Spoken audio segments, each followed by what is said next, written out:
महाराज जयसिंह का पुत्र युवराज अर्जुन, उनके मंत्री का बेटा मनीष और सेनापति का बेटा चेतन, तीनों में बहुत ही गहरी मित्रता थी। ये तीनों अक्सर अपना समय एक साथ बिताते थे। एक दिन की बात है, तीनों मित्र एक कमरे में बैठकर शतरंज खेल रहे थे।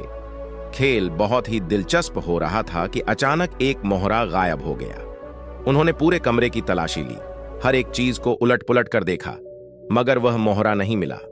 यह बात स्पष्ट थी कि वह मोहरा तीनों में से किसी एक के पास ही था, लेकिन तीनों ने इस बात से साफ इनकार किया। अर्जुन ने कहा, मोहरा गायब हुआ है, और अगर वह कमरे में नहीं है तो आखिर कहां गया? तीनों ने तय किया कि नगर के सेनापति यानी चेतन के पिता से इस बात की जांच करवाई जाए। तीनों दोस्त सेनापति के पास पहुंचे और बोले, हम तीनों शतरंज खेल रहे थे और अचानक हमारा एक मोहरा गायब हो गया। हमने सारा कमरा देख लिया, लेकिन मोहरा नहीं मिला। हमें यह यकीन है कि मोहरा हम तीनों में से किसी एक के पास है, मगर हम नहीं चाहते कि यह बात सबके सामने आए, क्योंकि इससे किसी की बेइज्जती हो सकती है। कृपया आप ही हमें बताइए कि यह मोहरा किसके पास है, लेकिन ध्यान रखें कि किसी का नाम न लिया जाए। सेनापति ने पूरी बात सुनने के बाद यह सलाह दी कि जिसके पास भी मोहरा है वह चुपचाप उसे दे दे, लेकिन तीनों ने एक मत से कहा, नहीं, इसका निर्णय तो आपको ही करना होगा। सेनापति ने यह समझ लिया कि यह मामला सुलझाना आसान नहीं है, इसलिए उन्होंने समय का बहाना बनाते हुए उन्हें मंत्री के पास जाने को कहा। तीनों मित्र मंत्री के पास पहुंचे और पूरा किस्सा उन्हें सुना दिया। मंत्री ने भी यह समझ लिया कि यह मामला बहुत पेचीदा है, इसलिए उन्होंने सलाह दी कि महाराज जयसिंह से ही इसका फैसला करवाया जाए, क्योंकि शायद वही इसका सही समाधान कर सकते हैं। इस तरह तीनों मित्र राजमहल में महाराज के पास पहुंच गए और अपनी पूरी समस्या उन्हें कह सुनाई। बात सुनकर महाराज ने कहा, यह कौन सी बड़ी बात है? तुम में से जिसने भी मोहरा लिया है वह सामने रख दे।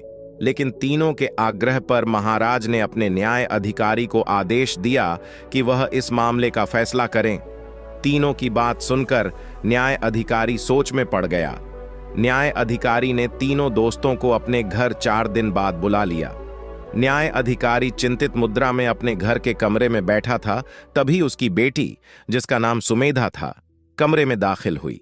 अपने पिता को चिंतित देख सुमेधा ने पूछा, पिताजी, किस बात की उलझन में हैं आप बहुत ही परेशान दिखाई दे रहे हैं। न्याय अधिकारी ने सारा माजरा उसे बता दिया। सुमेधा ने मुस्कुराते हुए कहा, पिताजी, आप चिंता न करें, मैं उनकी इस समस्या का हल कर दूंगी। न्याय अधिकारी ने कहा, बेटी, तुम नहीं जानती, यह मामला बहुत ही पेचीदा है। कहीं ऐसा ना हो कि इनकी वजह से मेरी नौकरी पर आंच आ जाए, क्योंकि महाराज ने विशेष तौर पर इन्हें मेरे पास भेजा है। सुमेधा ने दृढ़ता से कहा, पिताजी, आप बिल्कुल भी फिक्र न करें, मैं उनका फैसला भी करूंगी और उन्हें अच्छा सबक भी सिखा दूंगी। न्याय अधिकारी ने चिंतित होकर कहा, बेटी, ऐसा बिल्कुल मत करना। वे तीनों कोई साधारण युवक नहीं हैं। सारा राज दरबार उनके आगे सिर झुकाता है। बेहतर यही होगा कि तुम इस मामले में दखल न दो। सुमेधा ने उत्तर दिया, आप निश्चिंत रहें पिताजी, मैं बहुत सोच समझकर फैसला सुनाऊंगी। 4 दिन बाद वह तीनों मित्र न्याय अधिकारी के घर पहुंचे। न्याय अधिकारी ने उन्हें एक कमरे में बिठाया और कहा, तुम्हारे सवाल का जवाब मेरा बेटा देगा। इसके बाद एक नौजवान कमरे में आया। असल में वो नौजवान सुमेधा थी, जो एक पुरुष का वेश बनाकर वहां पहुंची थी। उसके आते ही तीनों दोस्त उसे टकटकी लगाकर देखने लगे। चेतन ने कहा, यह लड़के के रूप में एक बहुत ही खूबसूरत और समझदार लड़की है। मनीष ने भी सहमति में सिर हिलाया। सच में यह लड़की बड़ी ही बुद्धिमान लगती है। उनकी बातें सुनकर सुमेधा मुस्कुराई और कहा, आप तीनों ठीक कह रहे हैं, मैं सुमेधा हूं।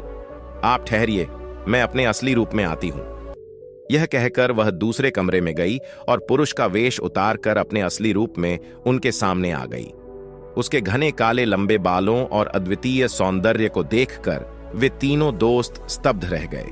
सुमेधा अप्सरा के समान सुंदर दिख रही थी और उसे देखकर तीनों मित्र एक पल के लिए अपनी सुध बुध खो बैठे। सुमेधा ने कहा, आप लोगों ने मुझे पहचान लिया, इससे पता चलता है कि आप तीनों बड़े ही समझदार हैं। मैं आपकी समस्या का हल करने का प्रयास करूंगी। बताइए, उलझन क्या है? युवराज अर्जुन ने अपने होश संभालते हुए कहा। सुनिए सुंदरी राजकुमारी, हम तीनों दोस्त कमरे में शतरंज खेल रहे थे और हमारा एक मोहरा अचानक गायब हो गया। हमें लगता है कि वह मोहरा हम तीनों में से किसी एक के पास है, लेकिन कोई भी यह स्वीकार करने को तैयार नहीं है। सुमेधा ने गंभीरता से जवाब दिया, अगर वह मोहरा आप में से किसी के पास है तो उसे वापस कर देना चाहिए। इसमें रुकावट क्या है? युवराज ने उत्तर दिया, हम में से कोई नहीं बता रहा है, इसी कारण हम आपके पास आए हैं। इसका फैसला करना बहुत जरूरी है। सुमेधा मुस्कुराई और बोली, ठीक है, इसका हल मैं कर सकती हूं, लेकिन इससे पहले कि मैं आप लोगों के सवाल का जवाब दूं, मैं आपको एक कहानी सुनाना चाहती हूं। आप लोग उसे ध्यान से सुनिएगा। यह कहानी बिल्कुल सच्ची है और आज से 50 साल पहले की है। शैलपुर नामक राज्य में दो गहरे दोस्त रहते थे। एक था नगर सेठ का बेटा राम और दूसरा था सरपंच का बेटा श्याम। दोनों में बचपन से ही बहुत प्यार था। वे साथ साथ खेलते, पढ़ते और बड़े हुए। उन दोनों का रिश्ता इतना मजबूत था कि मानो दो शरीर और एक जान हो। राम अपने पिता के व्यापार में हाथ बंटाता था और साथ ही उसे चित्रकारी का भी बहुत शौक था। दूसरी ओर श्याम खेतीबाड़ी में अपने पिता का सहारा देता था। उसी दौरान कार्तिक के महीने में गंगा के किनारे एक बहुत बड़ा मेला लगता था, जिसमें दूर दूर के लोग, व्यापारी, साधु सन्यासी और तमाशा दिखाने वाले शामिल होते थे। लोग गंगा स्नान, साधुओं के दर्शन और विभिन्न खेल तमाशों का आनंद लेने आते थे। मेले में तरह तरह के करतब दिखाने वाले अपनी प्रतिभा का प्रदर्शन करते थे। रात होते ही पूरा क्षेत्र दियों की रोशनी से जगमगाता और तमाशे का माहौल लोगों का मन मोह लेता। राम और श्याम हर साल इस मेले का बेसब्री से इंतजार करते थे और इस बार भी वे अपने इस उत्सव में शामिल होने के लिए बहुत उत्साहित थे। राम का पिता भी हर साल इस मेले में अपनी दुकान सजाता था और अपना माल बेचता था। राम और श्याम भी हर साल इस मेले का भरपूर आनंद उठाते। इस साल राम के पिता बीमार पड़ गए और उन्होंने अपने बेटे को दुकान संभालने का आदेश दिया। इस तरह राम अपनी दुकान पर व्यस्त हो गया और श्याम अकेला ही मेला देखने लगा। श्याम मेले का हर कोना छानता और बार बार राम की दुकान पर लौट आता। एक शाम की बात है, जब श्याम मेला घूमकर वापस आया तो वह बेहद परेशान और चिंतित नजर आ रहा था। राम ने उससे पूछा, क्या बात है दोस्त, तुम इतने उदास क्यों हो? श्याम ने बताया कि उसने मेले में एक बहुत ही सुंदर लड़की देखी है, जिसकी सुंदरता ने उसे मंत्रमुग्ध कर दिया। अब वह उसके बिना जीने की कल्पना भी नहीं कर सकता। दोस्त की हालत जानने के बाद राम ने अपनी दुकान बंद कर दी और श्याम के साथ मिलकर उस लड़की को खोजने निकल पड़ा। दोनों दोस्तों ने मेले के हर कोने में उसे ढूंढा, लेकिन वह लड़की कहीं नजर नहीं आई। अगले दिन भी वे फिर से उस सुंदर लड़की को ढूंढने के लिए निकले, पर उनकी खोज फिर विफल रही और आखिरकार वह दिन आ ही गया जब मेला खत्म हो गया। लोग अपने अपने घरों को लौट गए और राम और श्याम मायूसी के साथ खाली हाथ वापस आ गए। राम ने श्याम को तसल्ली देते हुए कहा कि वह उस लड़की का हुलिया बताएं।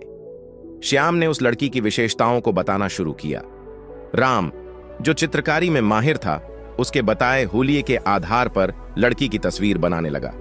जब तस्वीर तैयार हो गई तो श्याम ने कहा, इस तस्वीर में केवल 2 कमियां रह गई हैं। एक, उसके निचले होंठ के दाएं तरफ एक तिल का निशान था और दूसरी, उसकी बालों की एक लट उसके माथे पर गिरी हुई थी।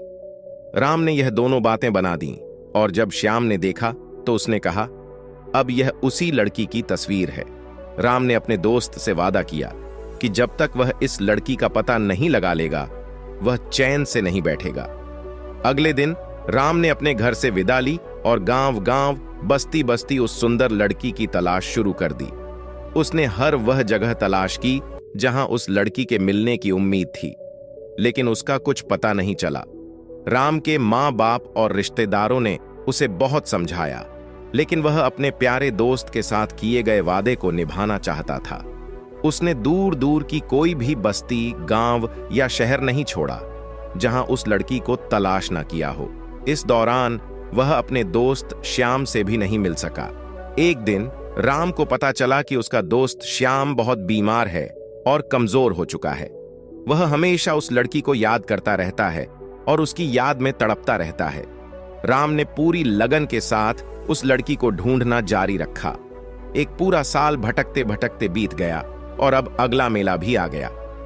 राम ने पूरे 10 दिन तक मेले में उस लड़की को तलाश किया, लेकिन उसे सफलता नहीं मिली। जब मेला खत्म हो गया तो राम के माँ बाप उसके लिए बहुत चिंतित रहने लगे। अंततः उन्होंने उसे समझा बुझाकर घर वापस ले आए। राम के घर वालों ने उसे मजबूर करके उसकी शादी करवा दी, यह सोचकर कि शादी के झंझट में पड़कर वह सही रास्ते पर आ जाएगा और उसकी आवारागर्दी खत्म हो जाएगी। शादी की पहली रात जब राम अपने कमरे में गया और दुल्हन का घूंघट उठाया तो वह एकदम पीछे हट गया, जैसे बिजली सी कौंध गई हो। राम की हैरानी की सीमा न रही जब उसने अपनी दुल्हन के रूप में उसी सुंदर लड़की को पाया जिसे वह 1.25 साल से तलाश कर रहा था। राम की हालत देखकर दुल्हन ने कहा, आप मुझे देखते ही परेशान हो गए, क्या मुझसे कोई गलती हो गई है? राम ने बड़ी मुश्किल से अपने आप को संभालते हुए उस लड़की से पूछा, तुम क्या मेरी एक बात मानोगी? दुल्हन बोली, मैं आपका हर आदेश मानूंगी।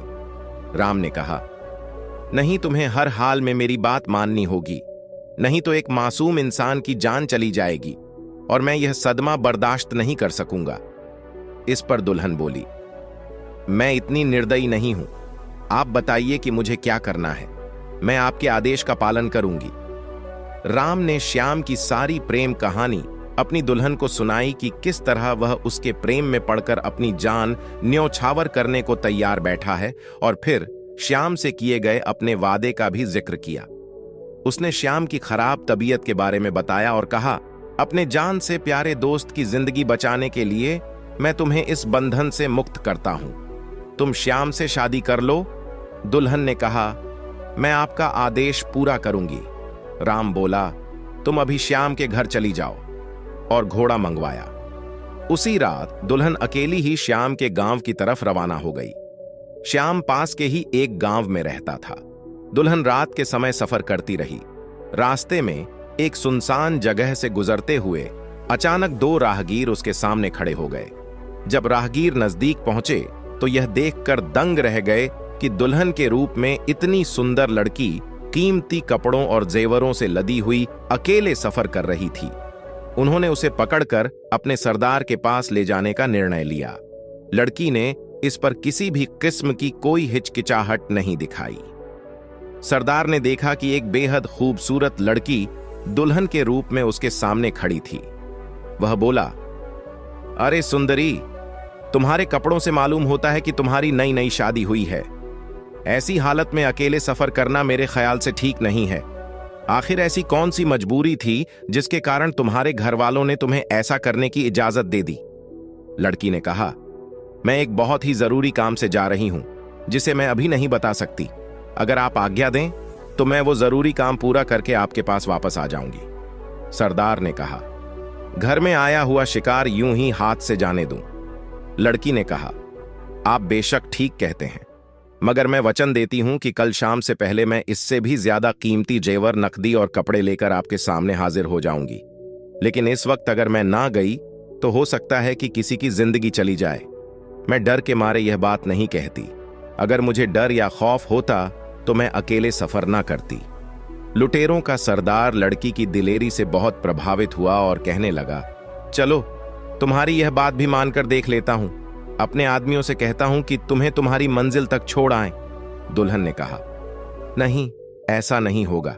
मैं अकेली ही सफर करूंगी और आपसे किया हुआ वादा पूरा करूंगी। दुल्हन वहां से चलकर सीधा श्याम के घर पहुंची और श्याम से मिलने के लिए उसके कमरे में गई। जब श्याम ने उस खूबसूरत लड़की को देखा तो वह बस अपनी प्रेमिका को निहारता रहा। लड़की ने खामोशी तोड़ी और कहने लगी, आपने मुझे पाना चाहा और मैं आपकी दासी बनने के लिए आपके पास आ गई। श्याम ने जब उसके मुंह से यह बात सुनी तो कहने लगा, ए परियों की राजकुमारी, तुम कौन हो और तुम्हारे कपड़े बता रहे हैं कि तुम नई नवेली दुल्हन हो। मुझे बताओ, ये किस्सा क्या है? दुल्हन ने कहा, आपको इससे क्या मतलब है? मैं तो सारी दुनिया को छोड़कर आपके कदमों में आई हूं और अब सारा जीवन आपकी ही बनकर रहूंगी। यही मेरा आखिरी फैसला है। श्याम ने कहा, बेशक, मैं तुम्हारे प्यार में पड़कर जिंदगी और मौत की बाजी लगा चुका हूं, मगर मैं यह जरूर जानना चाहता हूं कि तुम कौन हो और तुम्हें किसने मेरे पास भेजा है। नजदीक पड़ा हुआ एक खंजर श्याम ने उठा लिया और कहने लगा, अगर तुमने मेरे सवालों का सही जवाब नहीं दिया तो मैं इस खंजर से अपनी जान ले लूंगा। यह देखकर लड़की ने असली बात श्याम को बता दी। यह सुनते ही श्याम ने कहा, तुम मेरी जान से प्यारे दोस्त की पत्नी हो और आज से तुम मेरी बहन हो। भाई के दरवाजे तुम्हारे लिए हमेशा खुले हैं। श्याम ने उसे अपनी बहन मान लिया और बड़े अच्छे तरीके से उसकी खातिरदारी की। अगले दिन सुबह दुल्हन ने श्याम से वापस जाने की आज्ञा मांगी। श्याम ने कहा, भाई बहनों को बड़ी ही शान से विदा करते हैं। उसने बेशकीमती गहने और धन देकर अपनी बहन को विदा किया। साथ ही अपने नौकरों से कहा कि लड़की को उसके घर छोड़ आएं। लड़की ने अकेले ही जाने की जिद की तो श्याम कहने लगा, इतने कीमती जेवर और धन के साथ तुम्हारा अकेले सफर करना ठीक नहीं है। मगर लड़की अपनी बात पर अड़ी रही और किसी के साथ जाने को तैयार नहीं हुई। आखिर श्याम को हार माननी पड़ी और उसने मुस्कुराते हुए अपनी प्यारी बहन को विदा किया। श्याम के घर से चलकर दुल्हन लुटेरों के ठिकाने पर पहुंची और सरदार के सामने पेश हुई। उसने सारे कीमती जेवर और कपड़े लुटेरों के सरदार के सामने ढेर कर दिए और कहा, मैं अपने वादे को पूरा करने के लिए आ गई हूं। अब आपकी जो मर्जी हो वह कीजिए। सरदार यह देखकर बड़ा ही हैरान था और सोच रहा था, यह कैसी लड़की है, इतनी बहादुर, इतनी दिलेर और इतनी सच्ची। सरदार कभी लड़की को देखता, कभी सामने पड़े हुए बेशकीमती सामान को। वो इस बारे में जितना सोचता उतना ही उलझता जा रहा था। आखिर उससे रहा न गया और लड़की से पूछने लगा, तुम कौन हो और ये सब क्या माजरा है? दुल्हन ने कहा, आप तो लुटेरे हैं, आपको इन सब बातों से क्या मतलब है कि मैं कौन हूं? आप अपनी दौलत लीजिए। सरदार ने तुनक कर कहा, देखो लड़की, मैंने आज तक जिंदगी में कभी हार नहीं मानी। तुमने मेरी आत्मा को झकझोर दिया है। मैं तुम्हारी कहानी जरूर सुनूंगा। इसके बाद लड़की ने अपनी पूरी कहानी सरदार को सुना दी। सरदार बड़ी ही दिलचस्पी से उसकी कहानी सुनता रहा। जब लड़की ने अपनी बात खत्म कर दी तो सरदार कहने लगा, मैं तुम जैसी बहादुर लड़की को अपनी बेटी बनाना चाहता हूं और मुझे गर्व होगा कि तुम मेरी बेटी बनोगी। इसके बाद दुल्हन ने सरदार से घर जाने की बात कही। लुटेरों का सरदार कहने लगा, बाप बेटियों को ऐसे विदा नहीं करते। दुल्हन ने कहा, अगली सुबह मेरे मायके वाले मुझे लेने आने वाले हैं।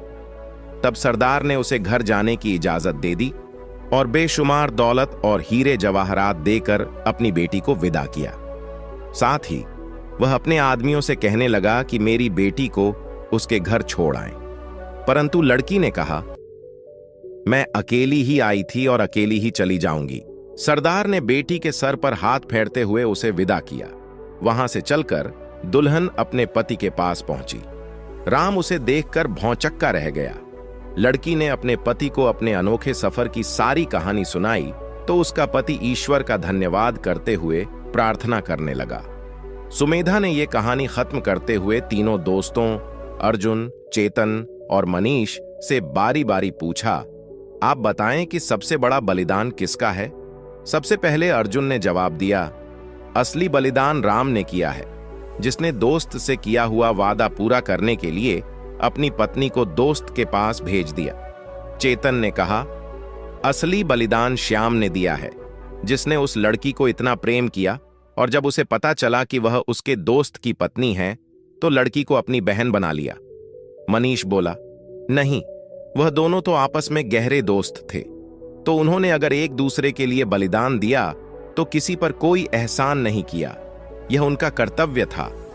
असली बलिदान तो लुटेरों के सरदार ने दिया, जो बुरे काम करने वाला था, मगर जब असलियत का पता चला तो उसने उस लड़की को अपनी बेटी बना लिया। यह एक बहुत ही बड़ा बलिदान है। सुमेधा ने तीनों के जवाब सुने तो कहने लगी, मोहरा मनीष के पास है और वह मोहरा सबके सामने रख दे। इस पर मनीष ने मोहरा निकालकर सबके सामने मेज पर रख दिया। वह तीनों बहुत ही हैरान हुए और उन्होंने सुमेधा से पूछा, किस तरह से उसने इतनी आसानी के साथ उनका फैसला कर दिया? सुमेधा ने जवाब दिया, यह तो बड़ी ही सीधी सी बात है। एक आदमी में जो आदतें खुद होती हैं, उसी तरह की आदत वाले इंसान को वह पसंद करता है। मनीष ने उन चोर और लुटेरों के सरदार की तारीफ की तो मैं फौरन इसके मन के विचारों को समझ गई।